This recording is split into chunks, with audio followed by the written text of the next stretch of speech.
Hindi club में एक बार आपका फिर से स्वागत है। आज हम क्लास 7 का हिस्ट्री अध्याय 4 मुग़ल साम्राज्य इसके बारे में पढ़ेंगे। यदि आप इस चैनल पे नए हैं तो प्लीज़ सब्सक्राइब करिए, लाइक करिए और अपने दोस्तों के साथ शेयर करिए। इस चैप्टर को पढ़ने से पहले हम आपसे कुछ बातें करना चाहते हैं। बहुत लोगों का ये कहना था कि मैम नोट्स बहुत लंबा हो जा रहा है, तो देखिए हम लोग ये चाहते हैं कि यदि हम लोग नोट्स बना रहे हैं या उसको पढ़ा रहे हैं तो इस तरह से पढ़ाया जाए उसको, ताकि आपको बुक्स को देखना ना पड़े, यानी बुक्स को पढ़ना ना पड़े। यानी कि आपने एक बार ये वीडियो देखा, इसको ध्यान से सुना और फिर बुक देखने की, पढ़ने की कोई ज़रूरत ही ना पड़े, यानी उसका सब निचोड़ इस वीडियो में आपको दे दिया जाए। इसलिए हम लोग कोशिश कर रहे हैं कि एकदम लाइन बाय लाइन उसका जो मेन टॉपिक एकदम महत्वपूर्ण है, उन सारे टॉपिक को इसमें डाल दिया जाए ताकि कोई भी एक भी टॉपिक न छूटे।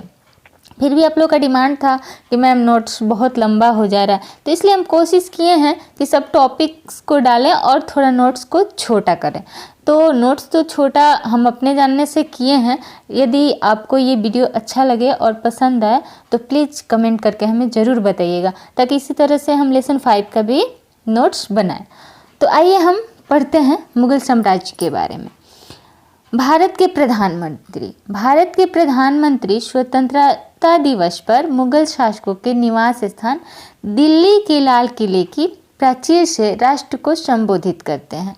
जो दिल्ली का लाल किला है वो मुग़ल शासक जो थे उनका कभी निवास स्थान हुआ करता था, और आज उसी दिल्ली के लाल किले पर प्रधानमंत्री जो है राष्ट्रध्वज को लहराते हैं। मतलब राष्ट्रध्वज वहाँ ही सबसे पहले लहराया जाता है और वहीं से कह रहा है प्राचीर से राष्ट्र को संबोधित करते हैं, और वहीं से पहले राष्ट्र को संबोधित करते हैं। यानी कि झंडा तोलन जो होता है तो सबसे पहले लाल किले पर यानी दिल्ली में लाल किले पर ही इसको पहले क्या किया जाता है, झंडा तोलन किया जाता है, उसके बाद पूरे देश में होता है। तो ये जो दिल्ली है वो कभी मुग़लों का निवास स्थान हुआ करता था, जहां आज प्रधानमंत्री झंडा तोलन करते हैं। उसके बाद है मुग़ल 2 महान शासकों वंश के वंशज थे। जो मुग़ल थे वो 2 महान शासक के वंशज थे। माता की ओर से वे चीन और मध्य एशिया के मंगोल शासक चंगेज खान, जिसकी मृत्यु 1227 में हुई, के उत्तराधिकारी थे। चंगेज खान के उत्तराधिकारी थे, ये माता की तरफ से थे। पिता की ओर से वे ईरान, इराक एवं वर्तमान तुर्की के शासक तैमूर, जिसकी मृत्यु 1404 में हुई, के वंशज थे। पिता के तरफ से जो तैमूर थे उनके वंशज थे। मुग़ल अपने को मुग़ल या मंगोल कहलवाना पसंद नहीं करते थे। यहाँ पे नहीं लिखा रहेगा, नहीं छूट गया है, तो यहाँ पे होगा नहीं करते थे। ऐसा इसलिए था क्योंकि चंगेज खान से जुड़ी स्मृतियाँ सैकड़ों व्यक्तियों के नरसंहार से संबंधित थी। जो चंगेज खान था उससे जुड़ी स्मृतियाँ जो थी वो सैकड़ों व्यक्तियों के नरसंहार से संबंधित थी। इसीलिए जो मुग़ल थे वो अपने को मुग़ल या मंगोल कहलवाना पसंद नहीं करते थे। दूसरी तरफ मुग़ल तैमूर के वंशज होने का गर्व अनुभव करते थे। जो मुग़ल थे वो जो तैमूर के वंशज थे वो तैमूर के वंशज होने का गर्व अनुभव करते थे। ज़्यादा इसलिए क्योंकि उनके इस महान पूर्वज ने 1398 में दिल्ली पर कब्जा कर लिया था। 1398 में दिल्ली पर तैमूर ने कब्जा कर लिया था, इसलिए मुग़ल जो थे वो इसके वंशज होने का गर्व महसूस करते थे।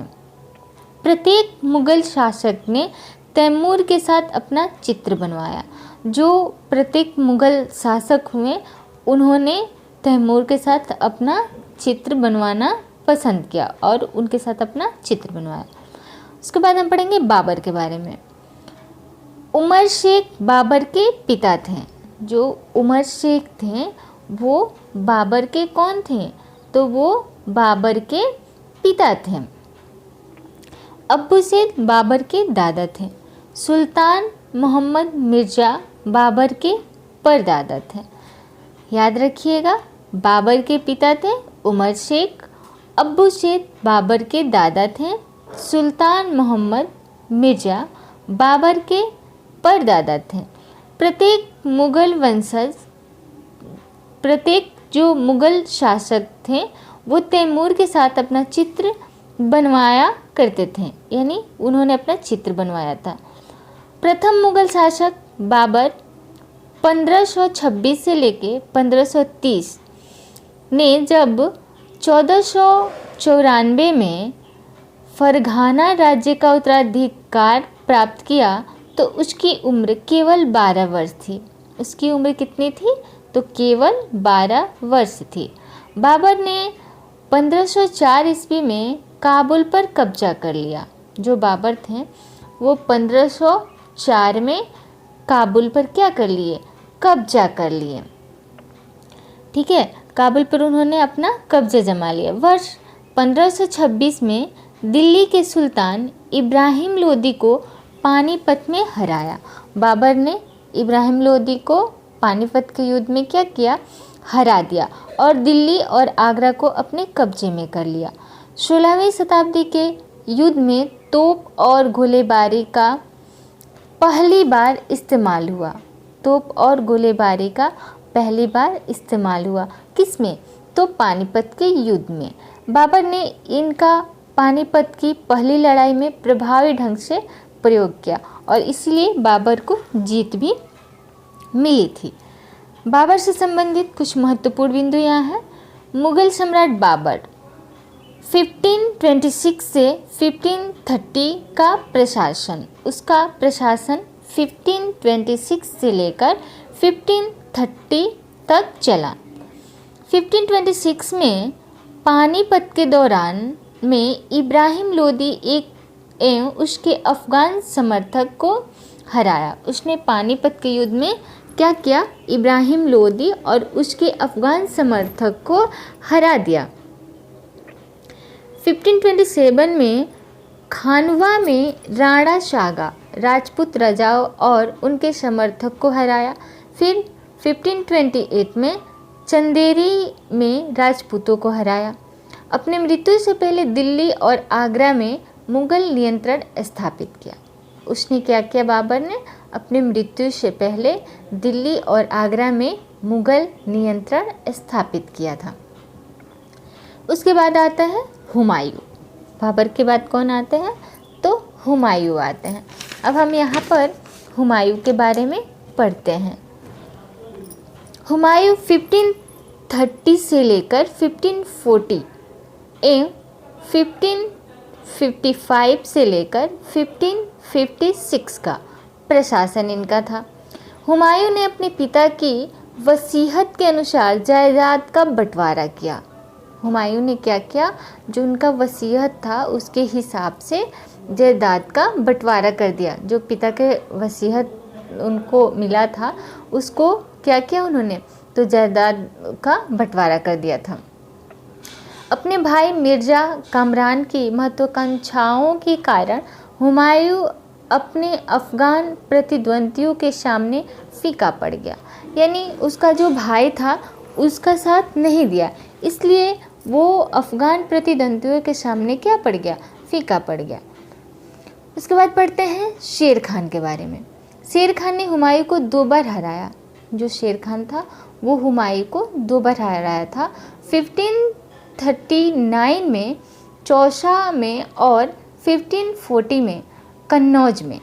याद रखिएगा, 2 बार हराया था शेर खान ने। किसको? तो हुमायूं को।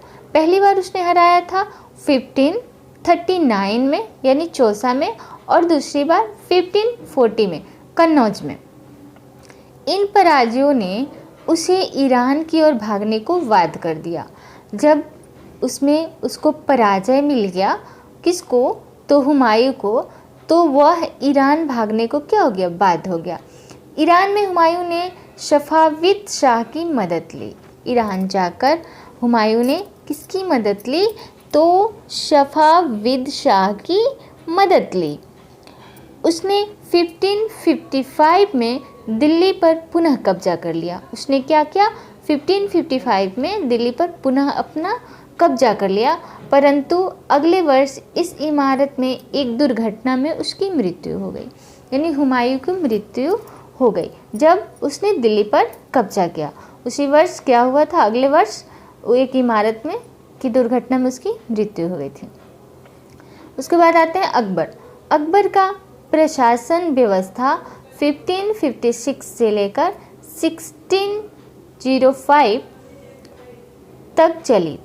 13 वर्ष की अल्प आयु में अकबर सम्राट बना। किस आयु में?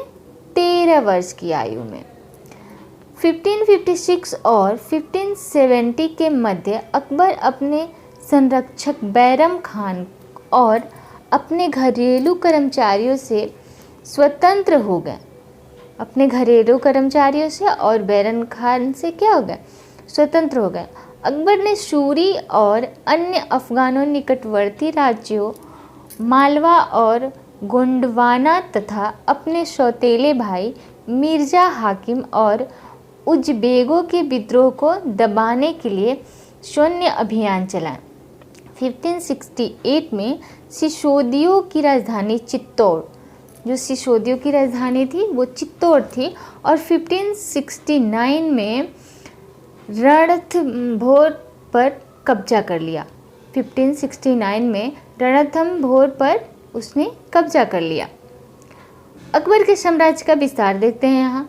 1570 और 1585 के मध्य अकबर के साम्राज्य का विस्तार हुआ। कब?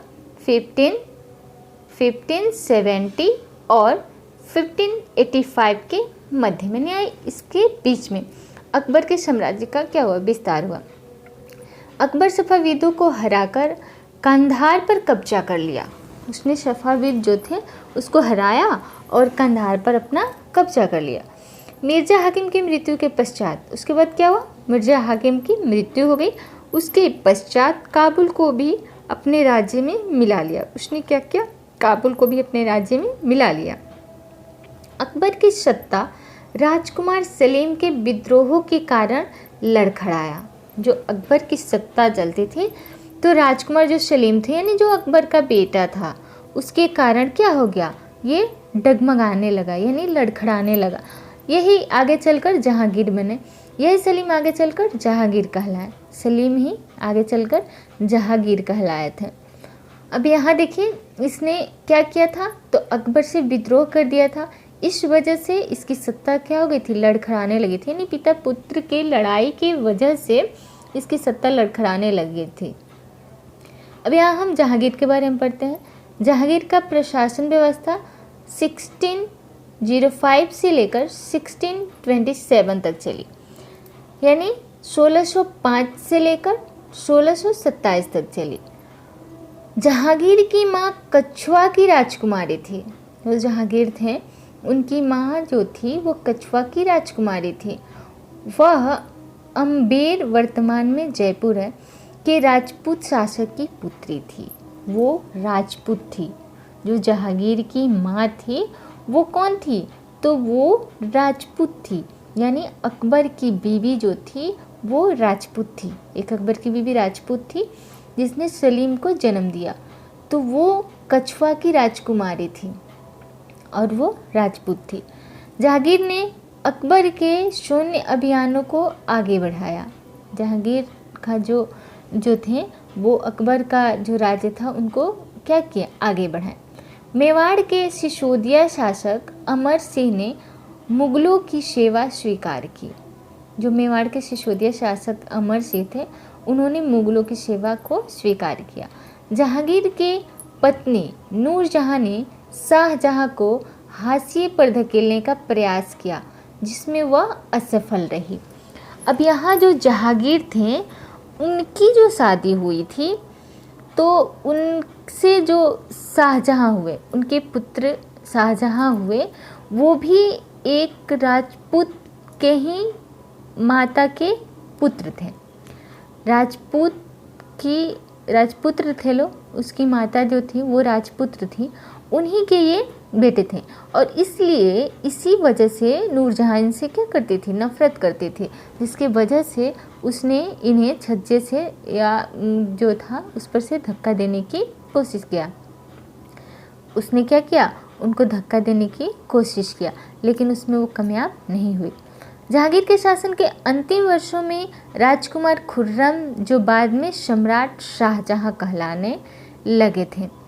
अब देखिए, जिस तरह से अकबर और जहांगीर का नहीं बना, विद्रोह हो गया, ठीक उसी तरह से जहांगीर का बेटा शाहजहां हुआ, और शाहजहां और अकबर में भी अकबर में नहीं, शाहजहां और जहांगीर में भी नहीं बनता था, जबकि शाहजहां और अकबर में बहुत ही अच्छा बनता था। यानी शाहजहां के दादा हो गए अकबर, तो जो अकबर थे वो शाहजहां को बहुत मानते थे और अपने ही नियंत्रण में रखकर शाहजहां को उन्होंने कुशल योद्धा बनाया था।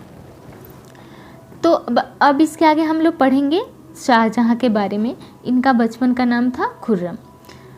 शाहजहां का प्रशासन व्यवस्था जो 1627 से लेकर 1658 तक चला। अफ़गान अभिजात खान जहान लोदी ने विद्रोह किया और वह पराजित हुआ। वर्ष 1657 से 58 में शाहजहां के पुत्रों के बीच उत्तराधिकार को लेकर झगड़ा शुरू हो गया। इसमें औरंगजेब की विजय हुई। अब शाहजहां के जो पुत्र थे, इन लोगों में झगड़ा हुआ और इसमें विजय किसकी हुई, तो औरंगजेब की विजय हुई। और दारा शिकोह समेत 3 भाइयों को मौत के घाट उतार दिया गया।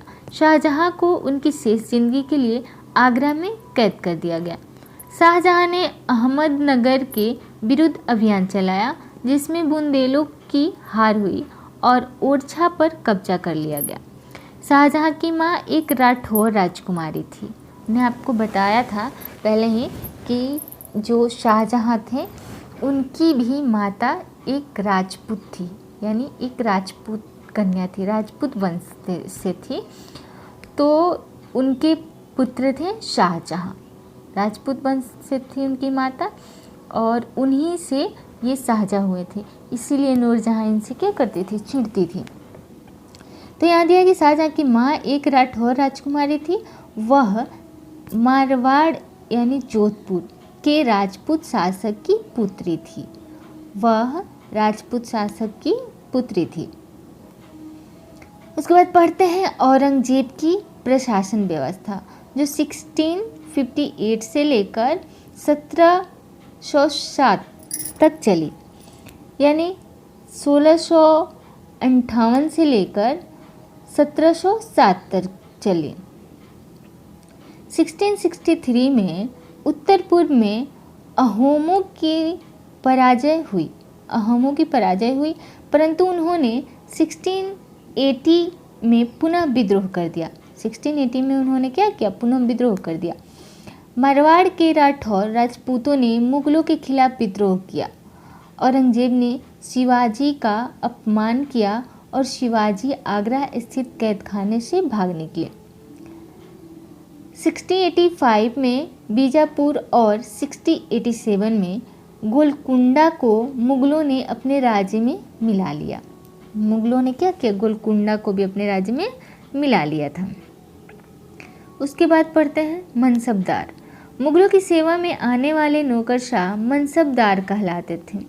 क्वेश्चन नंबर 1 हो सकता है कि मनसबदार कौन थे, तो मनसबदार वो थे जो मुगलों की सेवा में आने वाले नौकरशाह थे, उन्हीं को मनसबदार कहा जाता था। क्वेश्चन ऐसे भी एक बन सकता है कि मुगलों की सेवा में आने वाले नौकरशाह को क्या कहा जाता है, तो आंसर होगा मनसबदार कहा जाता है। मनसबदार में पद, वेतन, सैन्य उत्तरदायित्व निर्धारित किए जाते थे। पद और वेतन का निर्धारण जात की संख्या पर निर्भर था। अकबर के शासनकाल में 29 ऐसे मनसबदार थे जो 5000 जात की पदवी के थे। औरंगजेब के शासनकाल तक ऐसे मनसबदार की संख्या 79 हो गई थी। अकबर में कितनी थी, तो 29, और औरंगजेब तक आते आते इनकी संख्या हो गई थी 79।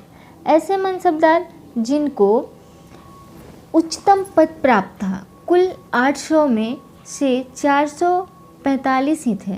कुल मनसबदारों की एक छोटी संख्या 5.6% को ही साम्राज्य के अनुमानित राजस्व का 61.5% स्वयं उनके व उनके सवारों के वेतन के रूप में दिया जाता था। उसके बाद है जागीर। मनसबदार अपना वेतन राजस्व एकत्रित करने वाली भूमि के रूप में पाते थे, जिन्हें जागीर कहा जाता था। जिन्हें क्या कहा जाता था? जागीर कहा जाता था। यानी जो राजस्व एकत्रित होता था वही वो वेतन के रूप में पाते थे, उन्हीं को क्या कहा जाता था? तो जागीर कहा जाता था, और जो तकरीबन इक्ताओं के समान थी।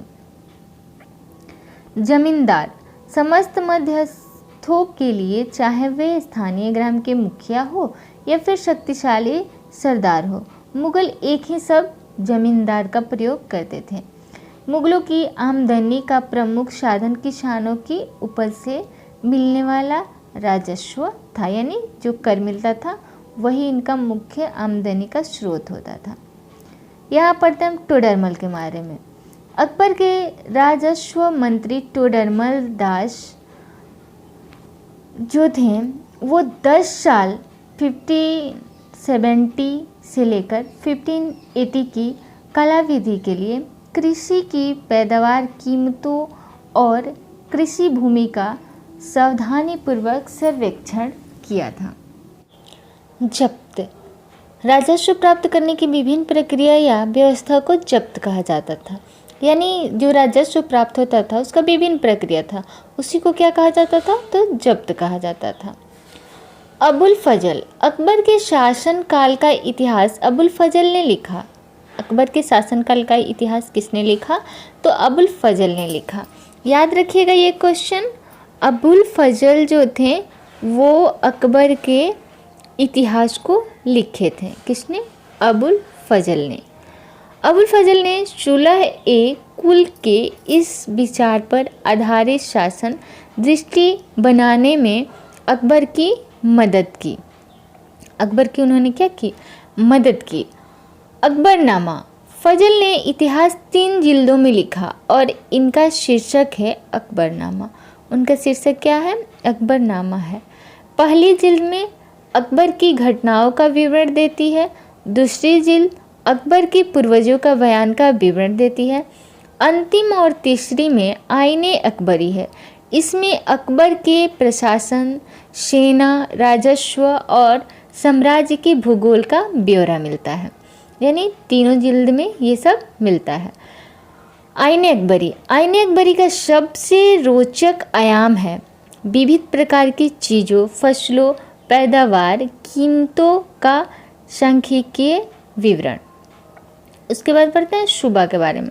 साम्राज्य के प्रांतों को सूबा कहा जाता था। जो साम्राज्य का प्रांत है उसको क्या कहा जाता था? तो सूबा कहा जाता था। सूबों के प्रशासक सूबेदार कहलाते थे, और जो सूबे के प्रशासक थे वो सूबेदार कहलाते थे। प्रत्येक प्रांत में एक वित्तीय अधिकारी होता था जो दीवान कहलाता था। हर प्रांत में एक अधिकारी होता था जो क्या कहलाता था? तो दीवान कहलाता था। मेहरुनिसा। मेहरुनिसा ने 1611 में यानी 1611 में जहांगीर से विवाह किया। उसने किससे विवाह किया? तो जहांगीर से, और उसे नूरजहां का खिताब मिला। उसे किसका खिताब मिला? नूरजहां का खिताब मिला।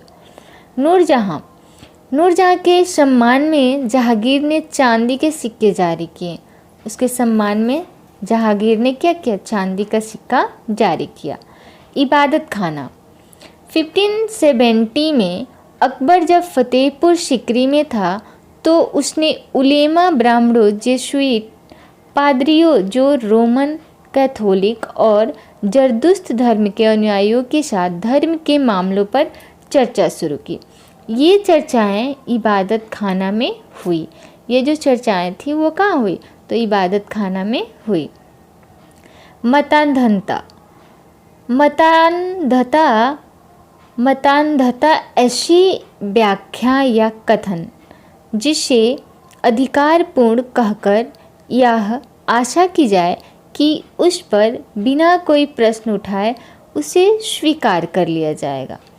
यानी जो मतांधता था उसमें ऐसा माना जाता था, ऐसा अधिकारपूर्ण कहकर आशा दिलाया जाता था कि इसमें बिना कोई प्रश्न किए इनकी कथन को क्या कर लिया जाए, स्वीकार कर लिया जाए, यानी मान लिया जाए। वही मतांधता था। सुलह ए कुल। सुलह ए कुल सर्वत्र शांति। सुलह ए कुल का मतलब होता था सर्वत्र शांति, यानी चारों तरफ क्या हो, शांति हो, उसी को कहते हैं सुलह ए कुल की नीति अकबर के पुत्र जहांगीर ने अपनाया था। जो अकबर के पुत्र थे जहांगीर, उन्होंने इसको अपनाया और वर्णन किया। यह सुन्नी और शिया एक ही मस्जिद में इकट्ठे होते थे। यहूदी और ईसाई एक ही गिरजे घर में प्रार्थना करते थे। इससे आप समझ सकते थे कि चारों तरफ कितनी अच्छी तरह से शांति थी। ऑटोमन तुर्की। ऑटोमन तुर्की के सुल्तान सुलेमान 1520 से 1566 शामिल थे। उसके राज में ऑटोमन राज्य का विस्तार यूरोप की ओर हुआ। उसने हंगरी को मिला लिया और ऑस्ट्रेलिया को घेर लिया। सुलेमान ऑटोमन नौसेना का पुनर्गठन किया। सम्राट सुलेमान ऑटोमन को अल कानूनी विधि निर्माता का खिताब दिया। किसका खिताब दिया? तो विधि निर्माता का खिताब दिया। किसको? ऑटोमन को। सुलेमान के काल को आदर्श शासन काल के रूप में याद किया जाने लगा। अकबर के अन्य समकालीन शासक हैं इंग्लैंड की शासक रानी एलिजाबेथ, जो 1558 से लेकर 1603 यानी 1558 से लेकर 1603 तक। ईरान का सफाविद शासक शाह अब्बास 1588 से लेकर 1629। रूसी शासक जार इवान चतुर्थ वेसिलिएविच 1530 से लेकर 1584।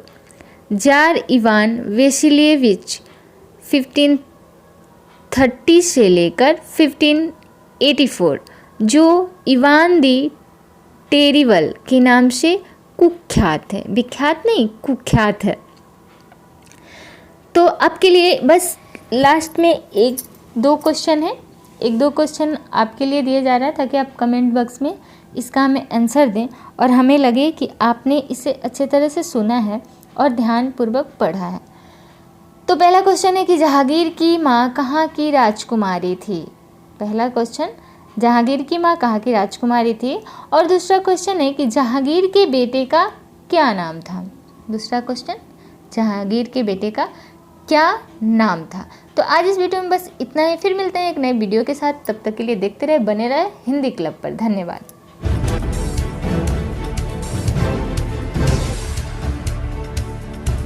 सब्सक्राइब कीजिए हिंदी क्लब को, दबाइए इस बेल आइकॉन को ताकि हमारा वीडियो आपको मिले सबसे पहले। शेयर करें अपने दोस्तों के साथ ताकि वो भी इसका लाभ उठा सके। ये सब बिल्कुल फ्री है।